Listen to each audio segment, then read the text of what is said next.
Hi, everybody. Thank you so much for attending the first two sessions and welcome to the next session for today.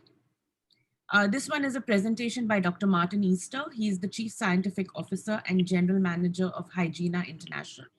Dr. Easter is a co-founder of Hygiena. He has more than 35 years of experience as an industrial microbiologist and in food safety, during which he has developed an expertise and reputation for rapid methods, development, and implementation.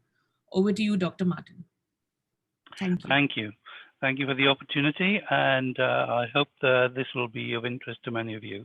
The talk today is about measuring and verifying hygiene rapidly. So it enables us to see the invisible. So what do we mean by cleaning and hygiene? Well, cleaning is required as a regulation in many food production operations, from food service to industrial food processing. It's a good manufacturing practice that's recognized by global food safety standards, such as BRC, SQF, GFSIS, global food safety standards, but it's a primary preventative measure and builds on the HACCP requirements. And in many respects, it's a prerequisite to HACCP and is a fundamental requirement of any hygiene-focused business.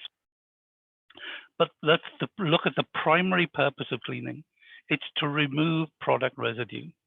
The ideal test is a direct, instant test of product residue. Sanitation is a term often used indiscriminately and combines cleaning and disinfection. So it's important to differentiate between cleaning and disinfection.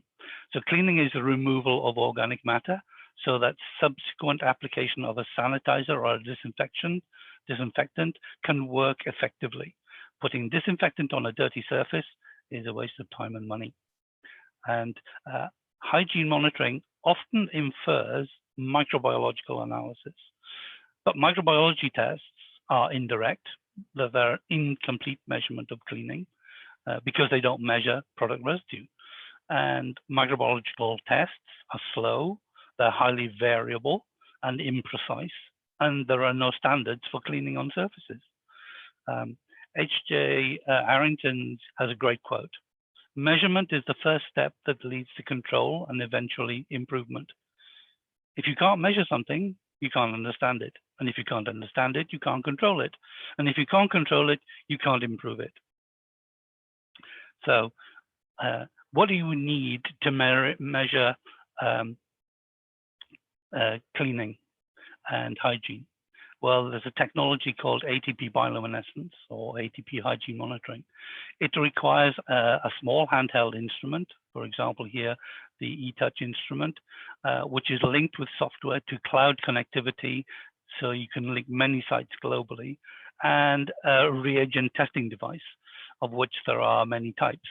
So UltraSnap is a good one for surface swabs. AquaSnap enables you to test liquid samples, such as rinse water samples, and there are many other tests that can be run on this system as well. The system is designed for simplicity, ease of use, convenience, robustness, affordability, sustainability, and is multifunctional because it can do more than one type of test. The technology is called Atp Bioluminescence, and that measures ATP, adenosine triphosphate, which is a universal energy carrier. It's present in all living things. You and I, our body fluids, the food we eat contain huge amounts of ATP. Microorganisms, bacteria, yeast, moles, they also contain ATP, but at a much lower level. But the test itself cannot distinguish or differentiate between microbial and non-microbial ATP. It's very sensitive, highly sensitive. It's a natural reaction and it's a biochemical reaction. It's an enzyme that generates light.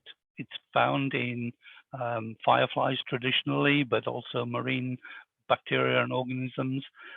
It generates light within seconds, which is why we need a small handheld instrument to measure the light. So the reagents within the swab device are all in one, ready to use, activated with the sample and placed in the instrument to get results in seconds. As I say, it has many applications and it's been established for more than 35 years. It's recognized by food industry like BRC, GFSI, but also the Rapid Review Panel in the UK recognized the technology for infection control prevention in a healthcare setting. And there's even one Danish standard that's actually linked ATP to cleaning standards in hospitals.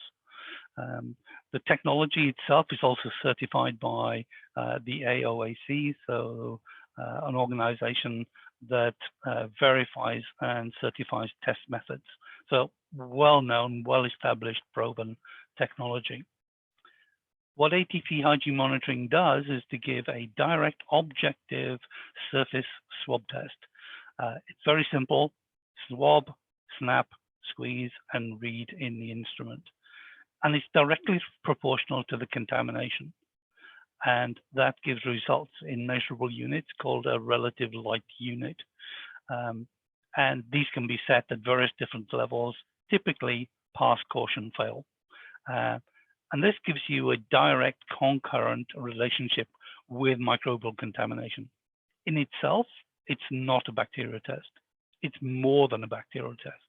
It's a risk indicator. So the higher the RLU and the ATP content on a surface that has supposedly been cleaned, the higher the risk and the more improvement that can be done. And the graph on the right there, the bottom right, shows the relationship between the ATP on the surface and the microbial content on a surface. Here's some great examples from a food service outlet. This is run by the Food Standards Agency in the UK at the London Olympics. And on the target level we set for food contact surfaces, but also on hand contact surfaces, such as fridge handles, doors, taps around kitchen sinks, have been set from some experience that we've gained over many years. And you can see that the average here is very high, above the typical levels of 50. The average is several hundred, and the maximum was several thousands. So clearly in a food surface environment, cleaning is less than satisfactory. However, where cleaning has been done well, there is a big difference between the before and after result. And a good cleaning can deliver lower than that 50 RLU target value. But for poor cleaning, then those values come down slightly or not at all, and in some cases can increase. Example there is chopping boards. So even a chopping board that's been through a dishwasher has come out with a higher RLU. Why? Because the ingrained contamination is brought back to the surface, and that gives a result which is higher. But if cleaning is done correctly, then the before and after, there will always be a big difference. Using these this technique and technology, it gives a communication and an awareness that drives ownership. It drives commitment to deliver a good hygiene service, and it demonstrates good cleaning, pride in the person who's delivering the cleaning, but also a reassurance to the food business operator that the cleaning has been done to a high standard. Not only does it give you a number, the number now enables you to communicate how well the cleaning was done between different locations. And the benefit of the system is that it can communicate through cloud-based software. So if you have numerous locations, whether it be different hospitals, different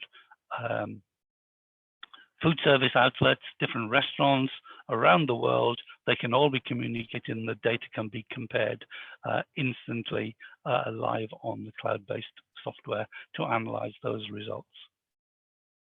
So as I say, there are many applications. Food manufacturing and food service has used it for decades. Healthcare has used it within the last 10, 15 years, and that's driven some big changes in that touch points, as we've been talking about with COVID, are a more targeted site than the traditional food service, food production, food contact surface sites. So now it becomes even more important to demonstrate that some cleaning activity has occurred and it's been delivered well. And the technology has also been used in water analysis by the WHO for the Syrian refugee crisis, in the Ebola crisis in Sierra Leone, for cruise ships post norovirus outbreak and cleanup. It's used in the Healthy Workplace program in offices, as well as the schools cleaning program, and many instances in the last year, 18 months, of COVID recovery initiatives.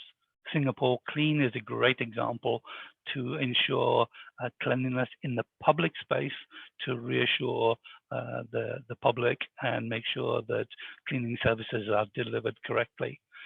It includes mass transport, airlines, either within the aircraft or in airport, touch points on trolleys, baggage area, food courts, as well as hotels, offices, and call centers, and of course hospitals. So in summary, cleaning is a primary preventative measure, not only for the food industry and food safety, but also in these COVID times as well. Cleaning verification by Atp Hygiene Monitoring provides a proven objective measurement, robust user-friendly format, results in seconds that are connected by cloud connectivity so that results can be compared across the world in many locations.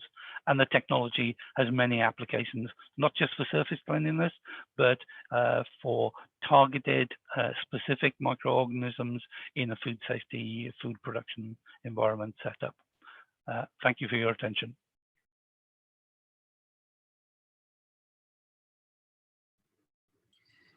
Thank you so much, Dr. Martin. A very, very comprehensive presentation. Definitely something of interest to everybody. I think it was pretty comprehensive because no one has had any questions, but I do have one. I want to know what goes into selecting the right ATP device. What should you know about it before selecting the right ATP device?